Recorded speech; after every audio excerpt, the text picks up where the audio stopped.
नमस्कार। आज की इस खास चर्चा में हम एक बेहद अहम और गहरे विषय पर बात करने वाले हैं। आज हम समझेंगे कि कैसे डॉक्टर बी.आर. अंबेडकर ने जातिगत भेदभाव जैसी एक बहुत पुरानी और जटिल समस्या का एक स्थायी और संस्थागत समाधान तैयार किया। तो चले, बिना किसी देरी के सीधे विषय पर आते हैं। अब जरा इस सवाल पर गौर कीजिए। हजारों साल पुरानी कोई ऐसी व्यवस्था जिसने सदियों से इंसानों को उनके जन्म के आधार पर ही बांटकर रख दिया हो, उसे जड़ से उखाड़ फेंकने के लिए आखिर क्या करना पड़ता है? ये कोई छोटी मोटी बात तो है नहीं। आइए इतिहास के पन्नों में थोड़ा पीछे चलते हैं और इस पूरे सफर को करीब से समझते हैं।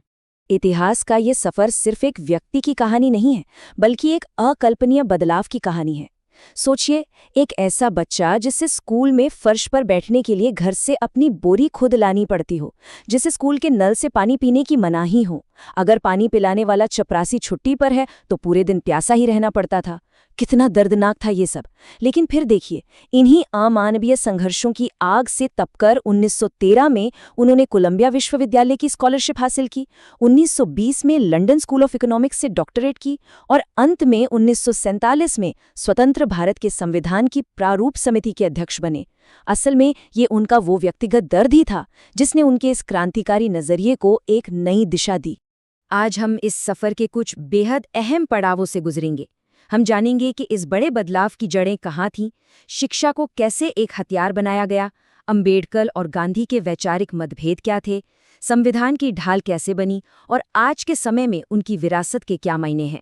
तो चलिए सबसे पहले बात करते हैं कि इस बड़े और आमूलचूल बदलाव की शुरुआत आखिर हुई कहाँ से। डॉक्टर अंबेडकर का जन्म हाशिए पर रहने वाली महार जाति में हुआ था। पढ़ाई के दौरान उन्हें जिस तरह के सामाजिक अलगाव और भेदभाव का सामना करना पड़ा, वो सच में रोंगटे खड़े कर देने वाला था।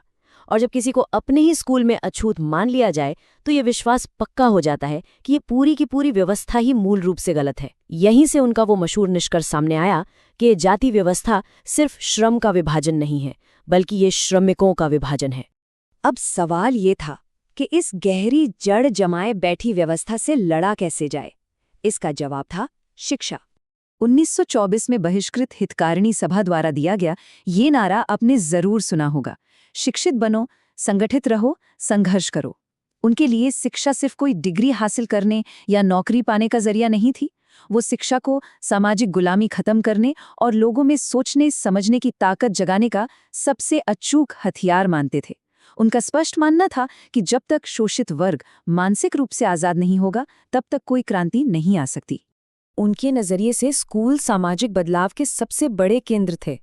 वो चाहते थे कि हाशिए पर रहने वाले लोग उच्च स्तर का ज्ञान हासिल करें, ताकि वो समाज के पुराने और खोखले नियमों पर बेझिझक सवाल उठा सकें। क्योंकि शिक्षा से ही वो आत्मविश्वास आता है जिससे कोई भी इंसान अपने हक और सम्मान की मांग पूरे जोर शोर से कर सकता है। अब आते हैं भारत के इतिहास के एक बेहद अहम और दिलचस्प वैचारिक टकराव पर, अंबेडकर बनाम गांधी। आइए इसे बिल्कुल निष्पक्ष होकर समझते हैं। एक तरफ महात्मा गांधी थे। उनका मानना था कि वर्ण व्यवस्था यानी पैतृक पेशा समाज के लिए स्वाभाविक और जरूरी है। हालांकि उन्होंने छुआछूत को एक बड़ा पाप माना और इसका कड़ा विरोध किया। वहीं दूसरी तरफ थे डॉक्टर अंबेडकर, जिनकी सोच एकदम अलग थी। उन्होंने जाति के पूर्ण विनाश की मांग की। उनका सीधा सा तर्क था कि जब तक जन्म के आधार पर ऊंच नीच रहेगी, तब तक समाज में सच्ची समानता कभी आ ही नहीं सकती। वो इस व्यवस्था में सुधार नहीं, बल्कि इसे पूरी तरह से खत्म करना चाहते थे। इस वैचारिक बहस में एक बात और गौर करने वाली है। डॉक्टर अंबेडकर ने बड़ी बेबाकी से उन धार्मिक ग्रंथों की भी आलोचना की जो इस असमानता को सही ठहराते थे। उनका दृढ़ विश्वास था कि किसी भी धर्म को इस बात से परखा जाना चाहिए कि वो इंसान के सम्मान और उसकी गरिमा को कितना महत्व देता है।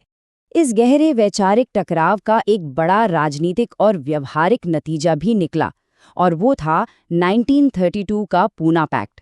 ये एक ऐसा अहम समझौता था जिसने पहली बार ये पक्का किया कि विधायिका में वंचित वर्गों को गारंटी के साथ राजनीतिक प्रतिनिधित्व मिलेगा। यानी अब हाशिए पर मौजूद लोगों की आवाज भी कानून बनाने की प्रक्रिया का हिस्सा बन गई। अब हम चर्चा के उस हिस्से पर आते हैं जो शायद सबसे ज्यादा महत्वपूर्ण है, संवैधानिक ढाल। आइए देखते हैं कि कैसे उन्होंने अपनी सोच को देश के सबसे बड़े कानून में बदलकर एक स्थायी रूप दे दिया। स्वतंत्रता, समानता और बंधुत्व। फ्रांसीसी क्रांति से प्रेरित ये आदर्श सिर्फ कुछ अच्छे लगने वाले शब्द नहीं हैं। डॉक्टर अंबेडकर ने इन्हें हमारे संविधान की प्रस्तावना में एक न्यायपूर्ण समाज की नींव के तौर पर गहराई से पिरोया। उनका मानना था कि इन तीनों के बिना राजनीतिक आज़ादी यानी स्वराज शोषितों के लिए बस गुलामी का एक नया रूप बनकर रह जाएगा। और इसी समानता को हकीकत बनाने के लिए संविधान में कुछ खास कानूनी प्रावधान किए गए। अनुच्छेद 17 के तहत छुआछूत को पूरी तरह से खत्म कर इसे एक अपराध बना दिया गया।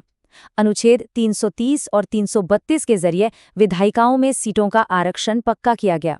इसके साथ ही शिक्षा और सरकारी नौकरियों में भी सकारात्मक कार्रवाई की व्यवस्था की गई। और यहाँ एक बात बिल्कुल साफ समझनी चाहिए, डॉक्टर अंबेडकर इन आरक्षणों को कोई दान या दया नहीं मानते थे, बल्कि ऐतिहासिक रूप से पीछे छोड़ दिए गए लोगों के लिए इसे एक बेहद जरूरी प्रतिनिधित्व मानते थे।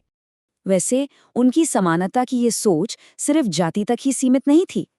हिंदू कोड बिल इसका एक बहुत बड़ा सबूत है।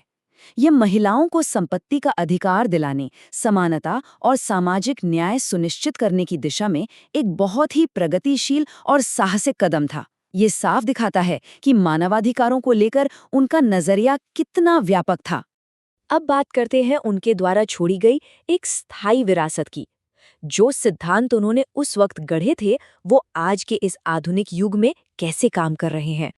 उनके उस ऐतिहासिक न्याय को हम इन 3 चरणों में बहुत अच्छे से देख सकते हैं। संघर्ष करो, जिसकी एक बड़ी शुरुआत 1927 के महाड़ सत्याग्रह से हुई थी, जहां सार्वजनिक तालाब से पानी पीने के बुनियादी हक के लिए लड़ाई लड़ी गई। संगठित रहो, जिसने एक व्यक्ति एक वोट का सिद्धांत स्थापित कर राजनीतिक समानता सुनिश्चित की। और शिक्षित बनो, जो आज भी डॉक्टर बाबा साहेब अंबेडकर मुक्त विश्वविद्यालय जैसे आधुनिक संस्थानों के रूप में जिंदा है, जो सबके लिए और समावेशी शिक्षा को बढ़ावा दे रहे हैं। तो अंत में एक बड़ा सवाल जो हम सबको खुद से पूछना चाहिए, क्या जाति से पूरी तरह मुक्त समाज का डॉक्टर अंबेडकर का वो सपना आज सच में साकार हो पाया है? ये सवाल हमें सोचने पर मजबूर करता है कि पूर्ण समानता हासिल करने के इस लंबे सफर में अभी हमें और कितनी दूरी तय करनी है। इस बेहद महत्वपूर्ण चर्चा में हमारे साथ जुड़े रहने के लिए आपका बहुत बहुत धन्यवाद।